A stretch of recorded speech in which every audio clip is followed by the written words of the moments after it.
یو واقعه احیاء علوم الدین کې چې کوم دینو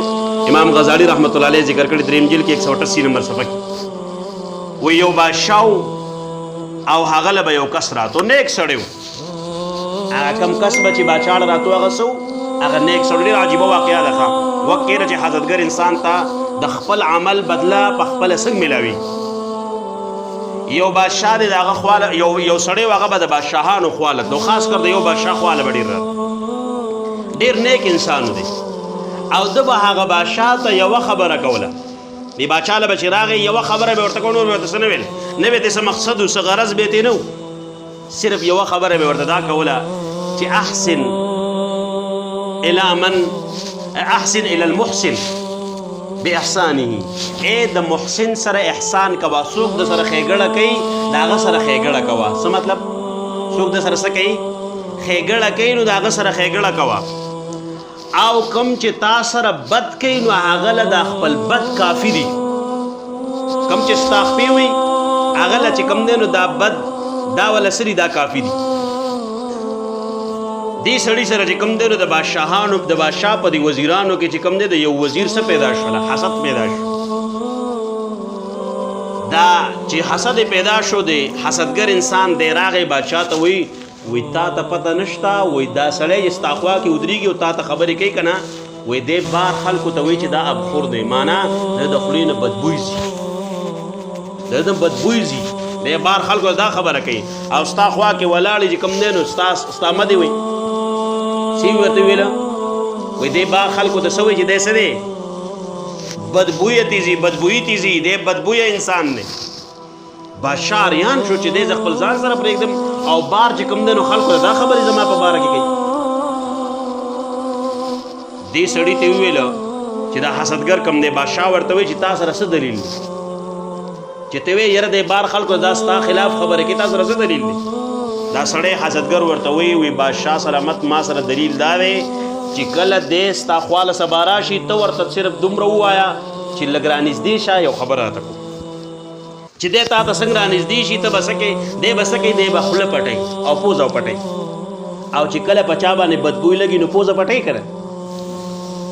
دی حسدګر انسان چې دی بادشاه ته دا خبره وکړله سبا چې دا کس راغی بادشاه خوا کې ودرېد عمق ته خبرې وکړله چې یاره تا سره څوک احسان کوي هغه سره احسان کوه څوک د سره بد کوي بد ورسره مه کوه هغه له د خپل بد کافي دي په هغه په خپله په دې بدو کې چې کوم دی نو څه کوي ګرفتار کېږي بادشاه ته همغه خبره وکړه بادشاه ورته وایي دا وخت دې لږ رانږدې که خبره راته هغه عمق چې هغه څنګه ویلي که نه چې دی تا ته خوله رانږدې کېږي نو په خوله او په پوزه به څه کوي هغه به پټوي چې څنګه رانږدې شو همغه شانو شو دې سړي نیک انسان د خولو او پوزه پټه کړله بادشاه وویله لکه دا خبره خو رښتیا دا ده چې ما ته څه ویلي دي ما د وزیر دا خبره جوړه رښتیا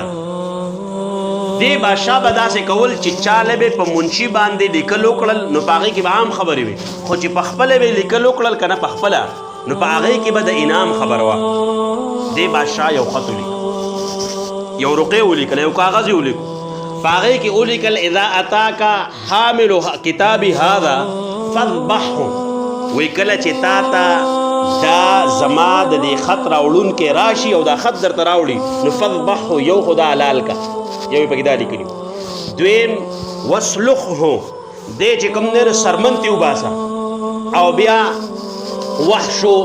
جلده طبنا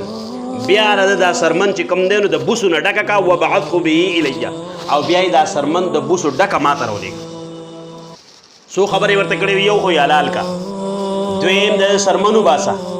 دریم په دغه سرمن کې چې کوم دی نو ورله بوس واچو او څلورم خبره دغه د بوسو دا هغه چې بوسو نه د څاروي هغه دغه ډکې هغې ته څه وایي ګوډې هغه ما ته راولېږه دا سړی دا چې کوم نیک انسان و د خو د دنیا سره خاص څه تعلق نه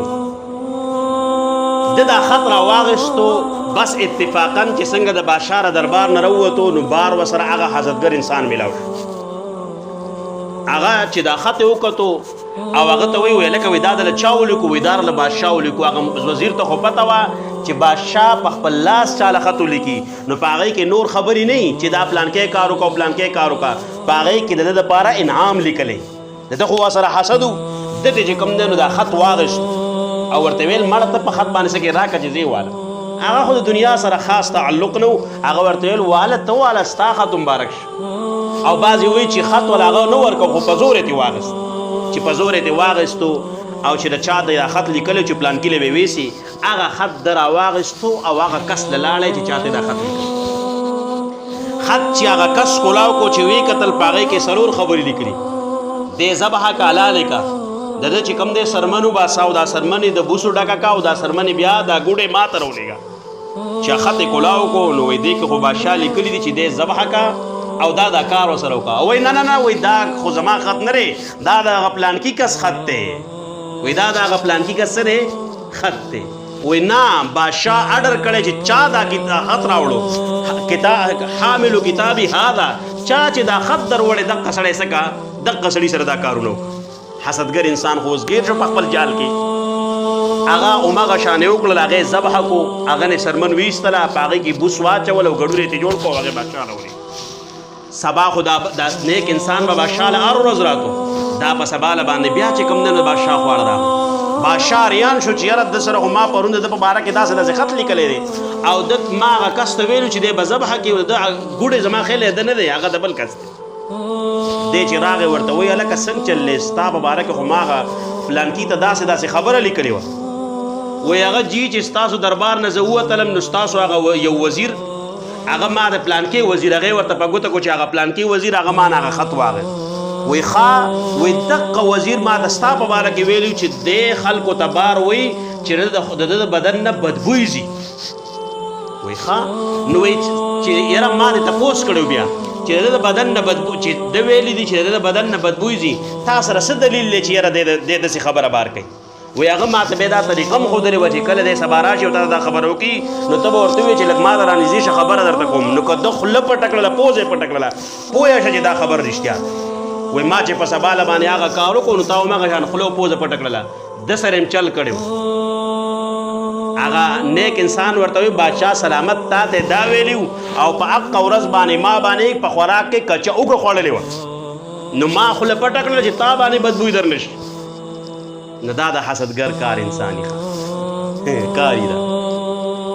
حسدګر د بل لپاره جال غوړولی خو په خپله پیګیري الله دې موږ د حسد نه وساتي الله دې موږ د کینې او د بغض نه وساتي